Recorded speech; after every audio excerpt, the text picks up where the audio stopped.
President Trump said the United States could eliminate income taxes over the next couple of years due to tariff revenue.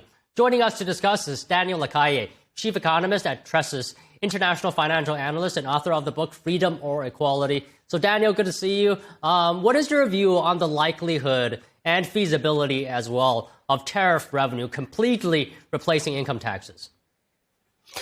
Hi, Don. Well, obviously, completely replacing income taxes, very difficult. Income tax receipts go up to $2.4 trillion. The latest figures that we have from tariffs account for revenues of about $24 billion a month. So that would be a little bit more than $300 billion in a year if everything remains the same.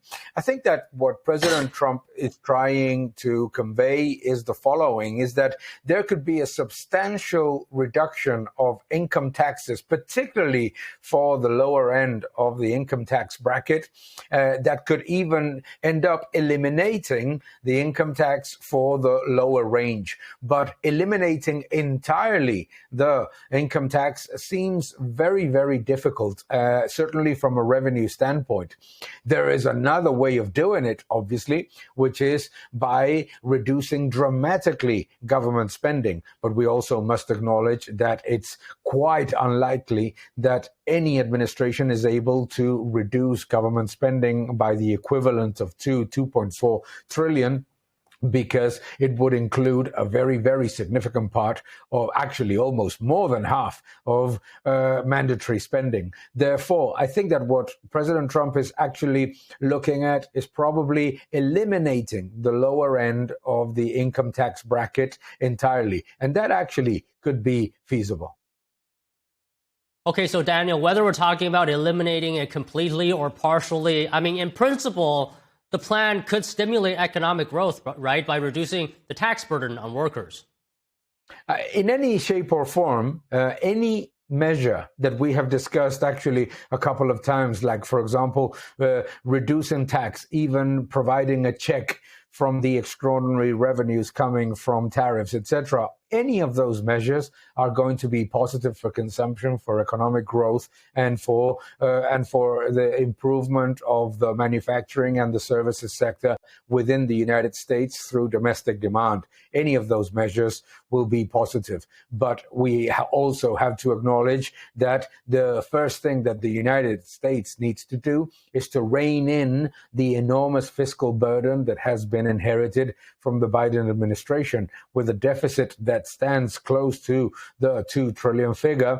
The first and foremost policy needs to be eliminating or certainly bringing that deficit to the lowest level possible. Okay, Daniel, could you just address some concerns out there on this plan? For example, hypothetically speaking, if the U.S. were to impose $2.4 trillion of tariffs a year, what would be the impact on trade and the economy? Well, certainly 2.4 trillion in tariffs is a phenomenal figure, and it looks almost impossible to achieve if you look at it from the figures of imports into the United States.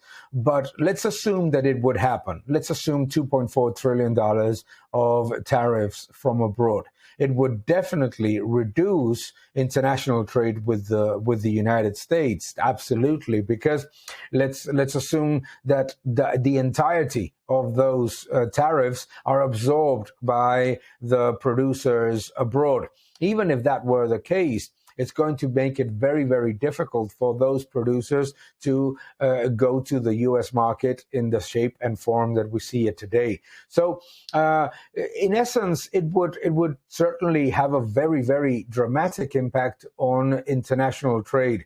It would certainly also create the desire from other governments of imposing very aggressive tariffs against the United States if it's as successful as to reach the levels of revenues that make it possible to eliminate such an incredibly receipt-heavy tax as the income tax. No, so I don't know. It's very, very, very challenging to think that something of this magnitude can happen.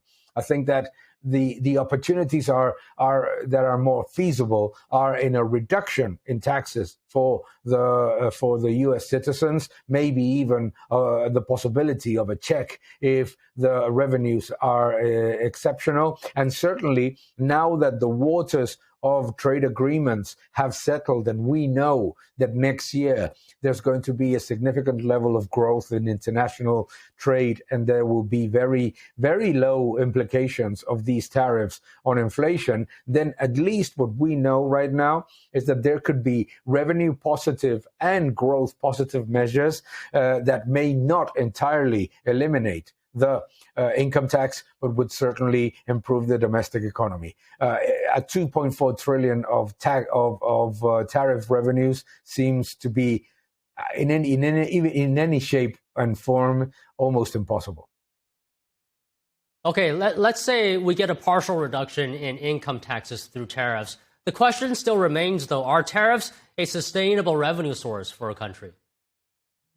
Well, if it continues to be a growth economy that the rest of the world wants to sell to, absolutely they are. In fact, if you look at China, if you look at Brazil, if you look at the European Union, we talk a lot about tariffs in the United States, but we don't talk about the tariffs and non-tariff barriers that these economies continue to implement, and it seems that nobody is creating a big fuss about it all. So are they a measure that is leveling the playing field in trade and that at the same time is strengthening international trade and improving the situation for United States companies with non-inflationary effects? Yes.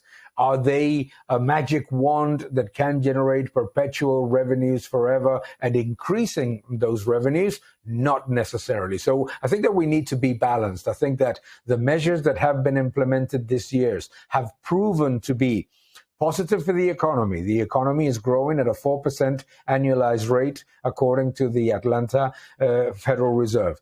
They have not created inflationary pressures. The latest estimates from Bloomberg Economics show that inflation in the next month is going to be at the same level as it was in August and lower than in September and October last year. And at the same time, we are seeing that it's generating significant revenues and that the deficit is being reduced. Then there are a lot of positive elements. What we need to see is the effect in 2026 and 2027. If, as I expect, the deficit of the United States is going to drop down significantly in terms of GDP and also in absolute terms. And at the same time, we're going to get a stronger economic growth, more manufacturing, and a better service economy. All those elements then are likely to generate a positive outcome. And I think that is undeniable right now. Yeah, I mean, those are all positive outcomes. Daniel, maybe you can just address one more concern here. And that is, do you think announcing tariffs will fund U.S. government operations, sort of leave a bad taste in other countries' mouths? Because I believe you said before other countries pay for these tariffs. So would tariff-targeted nations think the U.S. is basically exporting its tax burden onto them? It's a great question, but ultimately, if you think about it, that's what all governments do, don't they?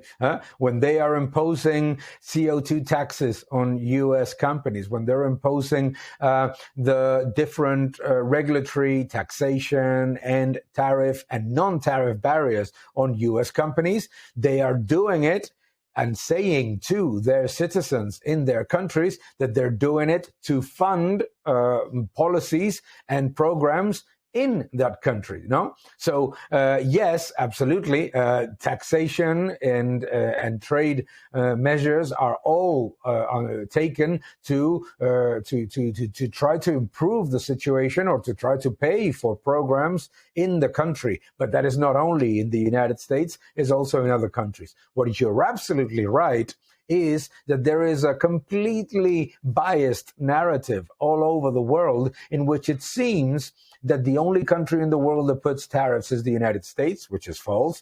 And it seems that the only country in the world that wants to pay for an improvement in the conditions for their own citizens is the United States, when China, when the European Union, when India themselves are actually doing exactly that, using the trade, tariff, and taxation barriers to fund programs or supporting local industries. Very good points there, Daniel. Thank you for speaking with us today. Thank you very much, Don. Have a good day.